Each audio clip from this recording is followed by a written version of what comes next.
So it's that time of the year again, isn't it? Everyone buys a box bike for Christmas for the kids, and you get it home and you don't know what to do. Well, I've built over 30,000 of these in my career, so stick around and I'll show you what to do.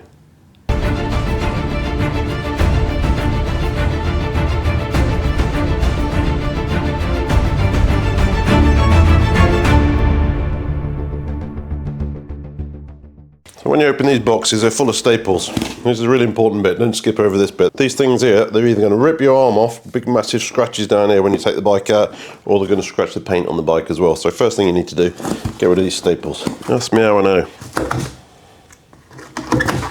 Right, there's the health and safety briefing out of the way. Open your box, then you'll see this. The whole thing now will just pull out as one piece basically, and then just lift it out.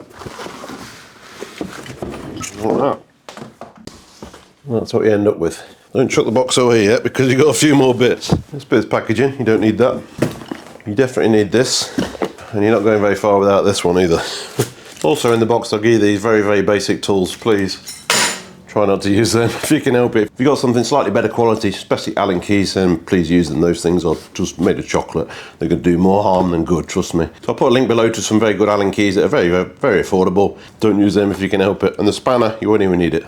So this is extremely typical of what you're going to get.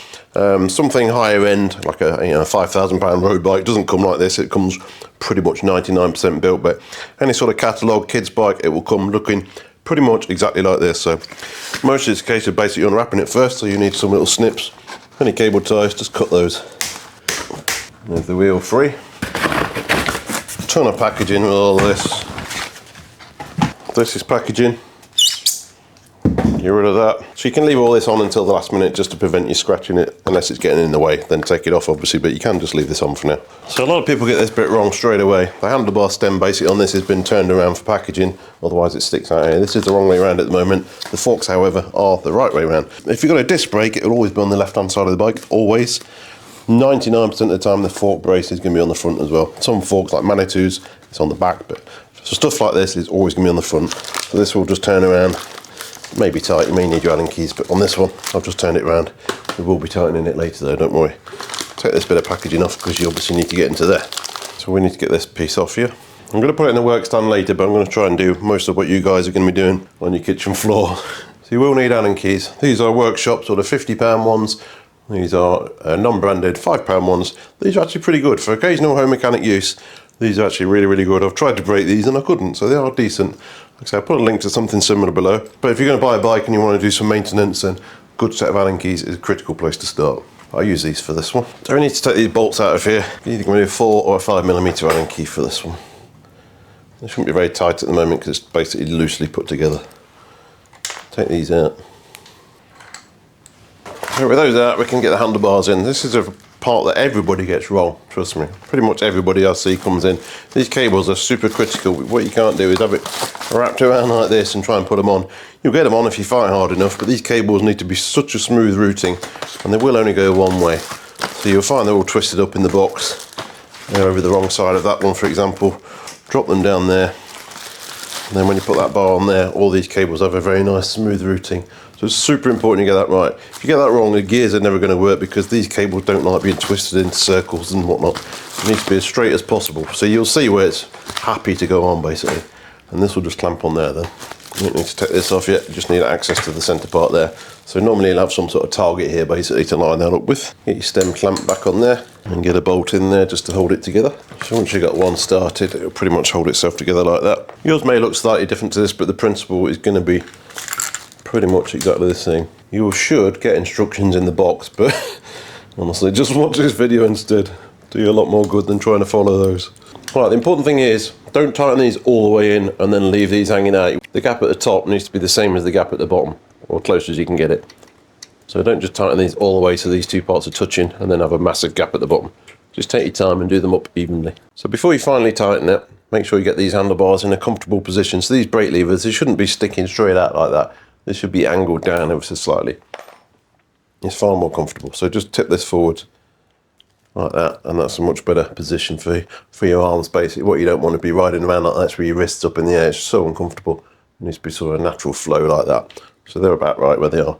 Then we can just tighten these up. Obviously a lot of people would recommend a torque wrench on this, but I don't expect people to have a torque wrench that costs more than this bike just to do this with, so I'm going to show you how tight you should be doing it without going crazy. And try and do it in a cross pattern as well. If you've got 4, do this one, this one, this one, this one, as if you're doing a car engine sort of head bolts. Just do it evenly. Don't just do all of that one, then all of that one, then that one. Just do it evenly. Alright, so we're about there. And this is only a short Allen key, so we don't need anything bigger than this. Put it in there. Oh, given that, you can see how tight that needs to be. That's enough. Like that. Like that. Like that. That's tight enough. Don't keep going and going and going. That's tight enough. They are not moving anywhere. Alright, so the bars are in. Obviously we're not level yet. We need to get the wheel in first, really, before we can do that. And that's these 2 bolts here, just to tighten this down when you've got it level with the wheel. But we'll do that in a bit. But it's so important to get these cables the right way around. If you've got it wrapped around the stem or the fork and whatnot, or the fork on backwards, it should be very, very obvious. Look at the picture you bought the bike from, and you should get a good idea where this should be. So this cable here is actually still in the wrong place. If you can see a bit, if you put the front wheel in there, it's going to be hitting this brake cable. This fork needs to spin around 180 degrees, and this cable will be in the right place there. So hold the handlebars, and we need to basically just spin this lower half of the fork 180 degrees. Look how good fit this one is. So that's moving around. It's still backwards. Keep going. Right. And that's in the right place now. So that won't hit the tyre. Still massively long, but that's okay though. It won't hit the wheel when you're putting it in there now. So again, super critical you get that one in the right place. Don't just presume that it's in the right place when it comes out of the box, because you can see I've had to move that a couple of times now. So the next thing you need is a saddle. So this is the important bit. So there's a couple of things on here. You will have a minimum insertion mark. Let me show you that. You see that line there? When you fitted it, you shouldn't be able to see that line, so you need at least this much of the seat post in the frame. So if you bought the bike for someone and it's potentially a little bit small, don't just do it so you've only got a little bit of seat post, because it's just going to fall out and snap and die. So your minimum insertion mark, make sure you take note of that. We'll put that in the frame now. So best practice on this is you need to put a bit of grease on this. Any sort of automotive grease that you've got is going to be better than nothing. If you don't do this, what happens on a lot of them, not so much on this because it's painted, but this will eventually corrode to itself and you'll never be able to move this. It seizes absolutely solid. Right, put that in there. Put it in as far as you want it. And then you've got to operate this quick release. So quick release, let me just take this out and show you. So quick release is basically a cam. It's not a handle, you don't wind it out, and what you need to do is basically micro adjust it on this side until you get the correct amount of pressure on this side. You'll see that closing in there. If it's not tight enough, turn that a little bit and then keep going. So all you need to do is get it tight enough so it'll stop this seat post spinning around basically. So put that in and then close your lever like this. You can see that's nowhere near tight enough. So you need to just keep turning the nut on the other side. You don't need to take it out every time, but I'm just showing you to make it easy to see.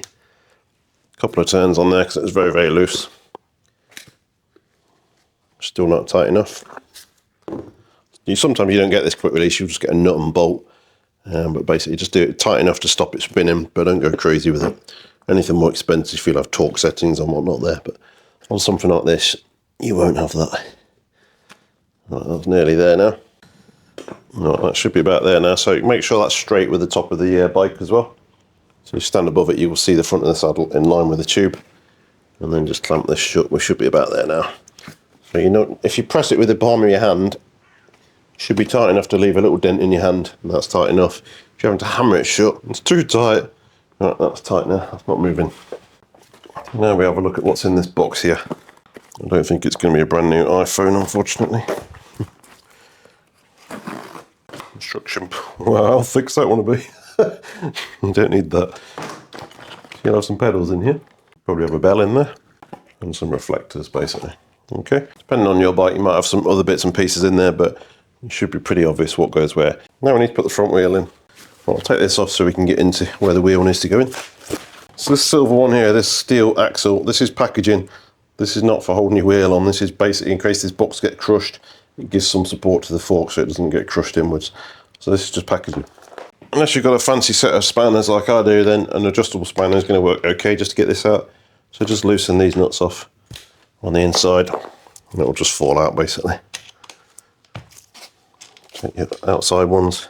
So that's out. Like I say, it is just packaging unless you want it as a dumbbell for your hamster or something, but you don't need this.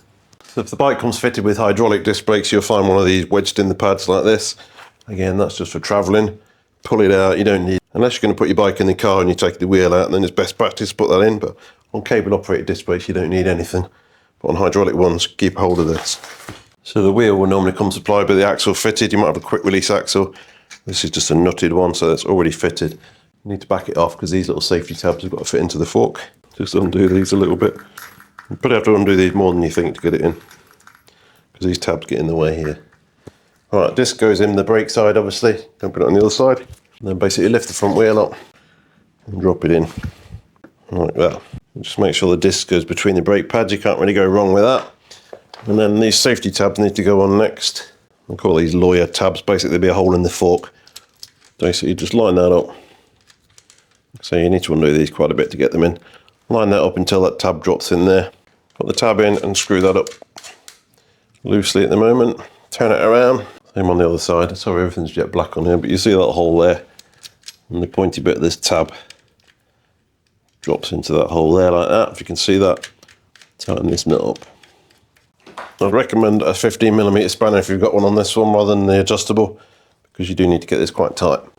If you've not got one and the only thing you've got is this rubbish that they give you, then you might get away with it, but honestly these are absolutely shocking. The quality is just diabolical. I'm not even going to show you how to use it. Get rid of it. So tighten these up evenly. What you need to make sure first though, make sure this is central here. Like you need an even gap either side of the fork. Basically, if you put your fingers in there, and then the other side, you'll feel how much finger you can get in there, then it's central basically. But if you've got the weight of the bike on here, it should pretty much locate itself. And then again, tighten these up evenly, one at a time. These do need to be quite tight. Again, a normal spanner, kind of like that tight. You don't want your wheel falling off. That's what those tabs are for. If these ever did come loose, and these tabs give you a chance of it not falling out before the nut falls off completely, but just make sure they're tight. Okay, so that wheel's in. Next thing we need to do is line up this handlebar with a wheel. So there's two ways of doing it. Basically, you can sort of stand in front of the bike and turn it around, and you'll see basically a direct line between the tyre here and the handlebar. Just get it as straight as you can. Or you can sit on the saddle and do it that way. Doesn't make any difference. And you'll have two bolts here. They might be on the same side, might be on the different side like this. And again, torque wrench is the ideal, but there's no torque setting on this, but fairly snug. I'll show you. Again, tighten them evenly. When they're evenly tight, just give it a full tightness there. So don't go crazy. Again, you can see how much weight I'm putting on there. And again on this one here. So it's on straight and it ain't going anywhere. That movement you can see is flexing the very basic fork. So it's not actually loose. So just grip it between your legs like that and give it a good twist. And if you've not done it tight enough, you'll find the handlebar just spinning around. But that ain't going anywhere. The pedals are the bit that a lot of people get wrong. I'll show you. I mean, they might have gone a bit OTT on here, but you'll have a sticker on here that says right, and you'll have a matching sticker on the pedal that says right. Again, you'll have one for the left. Difference is the left has got a anti-clockwise thread, so normally you'll screw things in this way. On a left-hand pedal, it actually screws in the opposite way to what you think, and that's where people go wrong.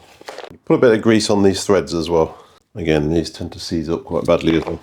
Keep your right for your right, and this will screw in just normally, because it's on a right-hand thread. So basically, just get it started. And this bit here is what you need to hold and turn. Like that.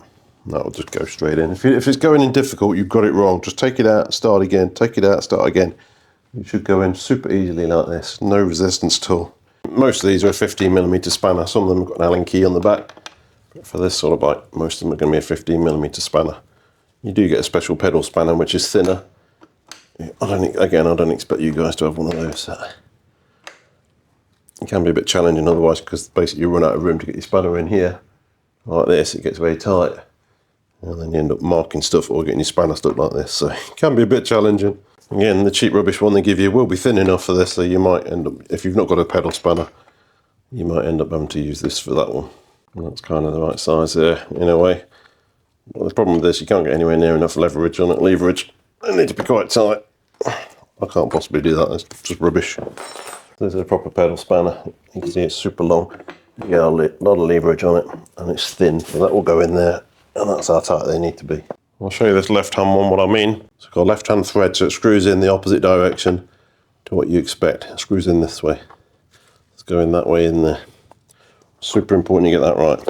If you get it in there and it's getting stuck, then you probably got it the wrong way around, so just triple check that. I'm going to use my pedal spanner, but you might need to persevere with this if you've not got one. Because of the left-hand thread, basically what happens is when you're pedaling, in theory this should only ever tighten themselves up. They shouldn't basically unscrew. This one here will unscrew. This crank bolt, you need to make sure that's tight periodically, especially after the first 2 or 3 weeks. What tends to happen is this works loose on the cheaper bikes and this bit falls off. Once it's fell off, you're done. You can't, the taper in here gets damaged, and no matter how tight you do it, it's never staying on, so you need to replace that crank. So when you do get a new bike, normally shops will offer you a sort of 4 to 6 weeks free inspection after you bought the bike, and that's one of the things they will check, because this bolt does work loose very easily. Only on the left hand side there. Normally an 8, it should be tight as it is, but like I say, if you've got an Allen key to 8mm, that's super tight, that is. Get that as tight as you possibly can. So it's starting to look a bit like a bike, however we need to make sure everything works, the brakes and the gears. So for the purpose of this next bit, I am going to use my work stand, but I do appreciate you guys probably don't have one. But just for clarity of the video, it's going to be easy if I put it in the work stand to show you what I'm doing. Alright, so now we can start to take some more of this packaging off, because it's going to get in the way now. Let's just pull straight off. This should be okay to ride now as it is, but obviously we need to make sure these gears are doing what they're supposed to do, and the brakes are going to have half a chance of stopping you. So it's details now that we're looking at. So this cable here is massively too long. If you look at that, I was going to hit that crank every time you pedal around, and you just get really annoying, and put a big silver line on this crank. So you can either basically bend that up out of the way, and that's out of the way. We've got some cable cutters, you can trim it down and re-terminate it. Again, I don't expect you guys to have expensive cable cutters, however, I'm going to trim it down. And use a fresh cable end cap again, I don't expect you guys to have that. And that's on there. And this sticker here, take that off. That's basically for assembly at the factory. It tells them where to sit this front derailleur on the frame, because it's basically a height guide in there. They line up with teeth, but these tend to stay on there forever. Just pull it off, like that. I'd also recommend you pull these stickers off before they sit there for the next 5 years and become impossible to remove, so just take them off while they come off.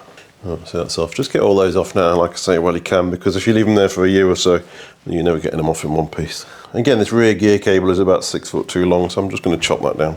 The regular viewers of the channel would appreciate this beauty here, the EP one. So the front gears, change the shifter until he's sitting on the middle chainring, so just click the button while you're pedaling. And that's gone up there. It's a bit noisy, but they are very, very basic components on this bike, so don't expect miracles. It's never going to be a precision racing machine, so don't expect it to be flawless. You may get the odd rub and mechanical noise along the way. Oh, this is not straight though, I can see that. The reason that's quite noisy is because they've not installed this straight. Basically, this derailleur needs to be completely parallel with this chainring. At the moment it's sitting that way basically, so I'll just need to tweak that. Alright, so that's up to the middle chainring and a bit quieter. The brakes are rubbing badly, so I'll have a look at those shortly. And on the rear gears, let's just make sure these go. Click one lever. Not bad. It's not too bad. So it goes up and it goes down without too many nasty noises. So this is a super basic. This is the cheapest Shimano unit that you can buy. There's a lot of flex in the system straight out of the box. It's never going to be perfect, so don't stress about it too much. Jesus.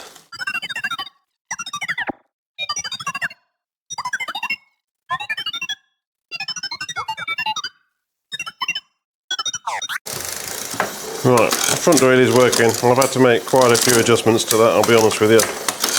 But it's doing what it should do now.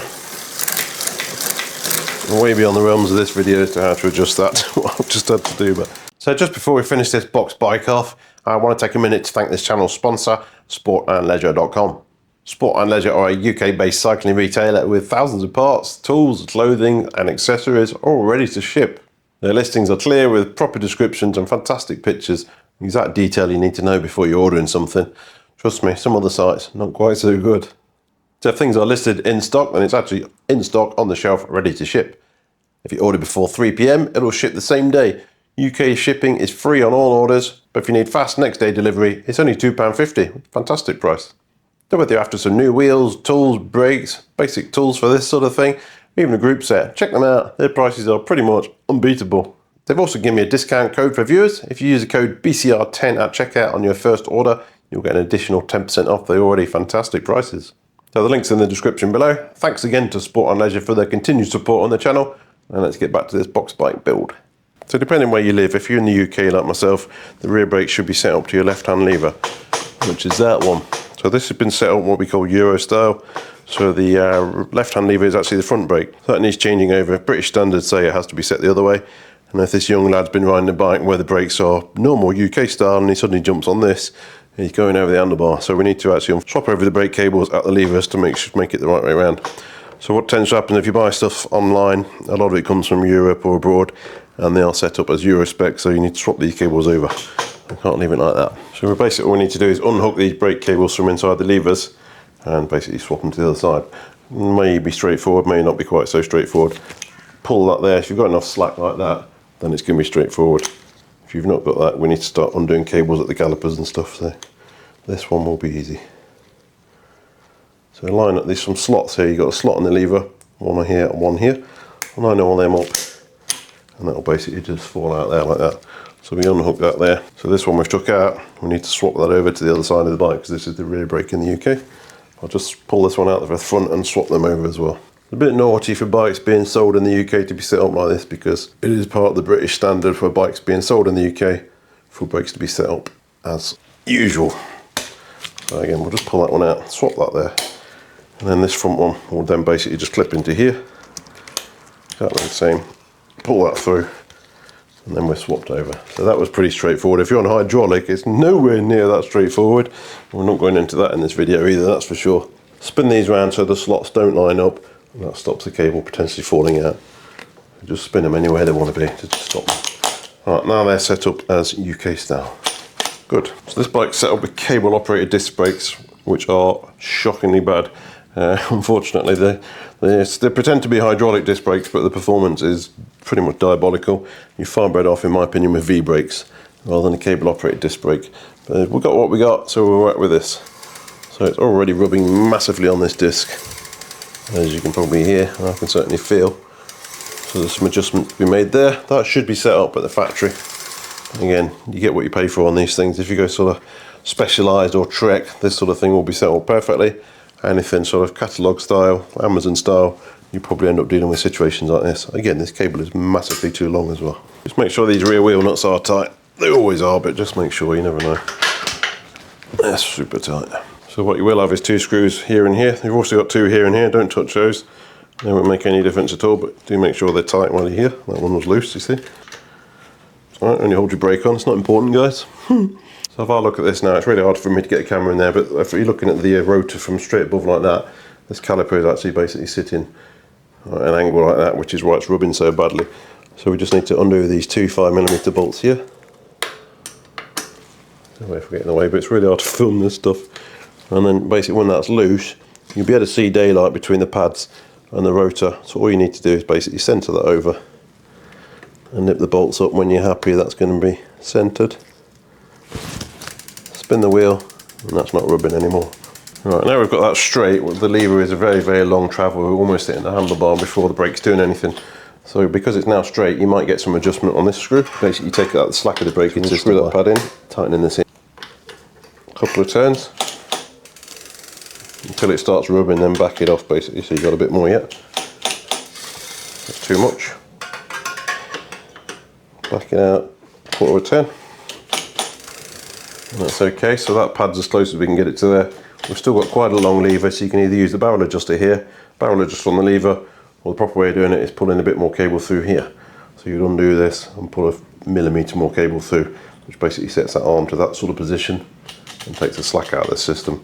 But I know you guys are just going to use this, so I'll show you what this does. Basically unscrew this, it just puts more tension on the cable and makes it a much shorter lever and breaks it actually do something. So that's cool. But the official proper way of doing it is to leave these alone, undo this, pull this up a little bit, pull a bit more cable through, tighten it up, but again, it's out the side of the realms of this video. All you guys are going to do is adjust this and your brakes will work. Good. Have a look at this front brake. Again, you can see this cable, look, it's just ridiculous. It's gone all the way through to here. That's, wow. The brakes are pretty much lock solid as well, so yeah, not good. So we're going to sort this cable out first because that's just ridiculous. Again, you need about 30 millimeters, inch and a bit.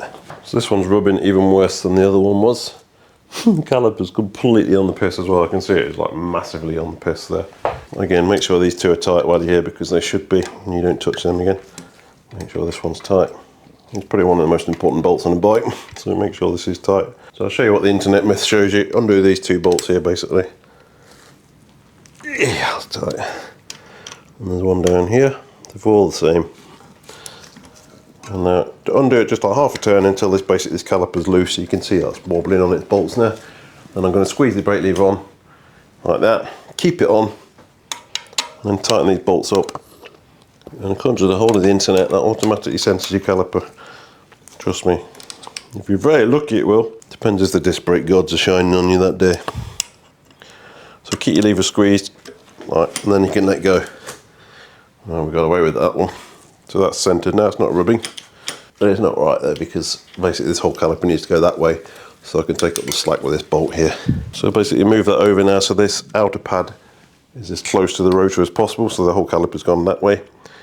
And that's got basically, and make sure it's level, obviously it's not rubbing, but your brake lever travel is still quite long. So now we can use this screw on the inside to move the inner pad in and reduce the lever travel. So basically screw that in half a turn at a time. Keep trying your lever and make sure it doesn't rub. If it rubs, you've gone too far, just back it out a fraction. The little ball bearing in here stops it coming loose. So. Okay. Good. And that is about as good as these brakes are going to get, so don't spend hours and hours and hours. They are cable brakes. They're very, very, very, very cheap brand, so they're not going to get any better than this. Like I say, this rotor's going to be bent out of the box as well. They're a token gesture. Stick with V-brakes on something like this if you can. And that's pretty much it, really. Like I say, the adjustments I made to the brakes and the gears, they're not super critical. You would be able to just sort of ride the bike out of the box, just putting the pedals and the bars and whatnot, but it's far from optimal. It did need a few tweaks, especially on this front derailleur. So again, that's why it would be beneficial just to take it to your local bike shop, see if they'll build it for you. Most of them do charge a sort of build-in service price. We used to do it free back in the day, crazy. I did 30,000 of these, I think, in the last 15 years when I was in retail. A lot of bikes, and we didn't charge for them. Crazy world. Right, so all I need to do now is pump these tyres up because they are super low. Around about 40 psi, not going to be a bad starting point for this. Chain's already got some lubrication on there as well. If it's not, then get some chain lube on there. Don't use WD-40, it's not a lubricant. Use a specific chain lubricant for bikes. You're going to need it over the years anyway, so grab yourself some of that. Go and have a look at this. Oh my god, there's about 20 different languages in here. Tools needed. Adjustable wrench, flat bladed screwdriver, you don't need that. Slip joint pliers, you definitely don't need that. Open end wrenches, you need a 15mm. Phillips screwdriver, you shouldn't really need that unless you're playing with the gears, and you'll definitely need some Allen keys. So a 15mm spanner, preferably a thin one you can get your pedals on with, and some decent Allen keys. You certainly don't need that, and you certainly don't need that. You may need that. And then it will take you through basically taking it out of the box. The last thing to do is chuck these accessories on. So this is a bell if you want to fit it. Again, British standard says the bike must be sold with a bell, so we'll put this on. And we'll just clip in there, get the screw started. If you do like bells, and I did a video on bell comparison from AliExpress, there's some crazy things out there. Some really, really good ones actually. Really good, you might want to check that out. Right, that's on. And then the reflector, this hole here is a different size, so this clamps on the wider part of the handlebar. This bit just clips together. Like that. And then just tighten that up into the middle of the bar. So yeah, I hope you found that useful. Most of the bikes you buy online in a box are going to be pretty similar to this. Very, very similar really in reality. The bits and pieces you're going to put on. Like I say, if you're spending sort of £10,000–15,000 on a road bike, they come in 99.9% built, trust me. You put the saddle in, turn the bars around, if that, and there away you go. On something like this, this is very, very typical of what you would need to do to it. Put the pedals on, the bars on, connect a few bits and pieces up, etc. But like I say, most of the time, coming out of the box, they are pretty much plug and play really. A few bits and pieces, put the bars and pedals and the saddle on, they will kind of work. Optimum, no, you might need a few tweaks on the brakes and gears as this one did, but I'm not going to go into massive detail on that. I covered the brakes. Gears, you can easily make it a lot worse if you don't know what you're doing, and there's an hour-long video in itself on how to adjust the gears, so I'm not going to cover that one in this video, unfortunately. If you do go from a store, they normally offer you sort of a 6 week sort of after sales free check. We used to back in the day, I don't know if they still do. and we just adjust things like cable tension there, make sure nothing's come loose over the first few weeks of ownership. So that's good practice. If you've got that available to you, make sure you do that. Hope you did find it useful. If you enjoy cycling content, please consider hitting subscribe. But if you're just here to see how to build a box bike, probably don't, because it'll break my algorithm. First person ever told you not to subscribe on over. It really doesn't do much good for the algorithm. But if you do like cycling content, hit that button. Thank you very much for watching and enjoy the rest of your day.